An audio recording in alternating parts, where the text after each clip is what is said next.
Wish you a very happy and prosperous new year to all of you. আজ 31 December, ঘড়িতে ঠিক রাত 12টা। Greenidge mean time বা লন্ডনে এখন 6:30 PM, অর্থাৎ 5.5 ঘন্টা পিছিয়ে ভারতের থেকে।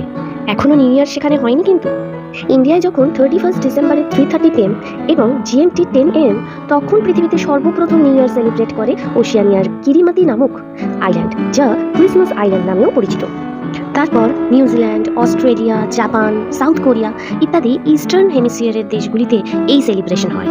সর্বশেষ যে দেশগুলি নিউ ইয়ার সেলিব্রেট করে তারা হলো বেকার ও হাউল্যান্ড দ্বীপপুঞ্জ, যা দক্ষিণ প্রশান্ত মহাসাগরে মার্কিন যুক্তরাষ্ট্রের অসংগঠিত অঞ্চল, মূলত ওয়েস্টার্ন হেমিসফিয়ারে অবস্থিত। যখন GMT 1 জানুয়ারি 12 PM ও IST 5:30 PM, তখন এই অঞ্চলে নিউ ইয়ার সেলিব্রেট হয়। তাহলে পৃথিবীর বিভিন্ন দেশে এই বিভিন্ন টাইমে নিউ ইয়ার সেলিব্রেশনের কারণটা কি বলতো? সেটা জানতে স্টে উইথ মি। এগেইন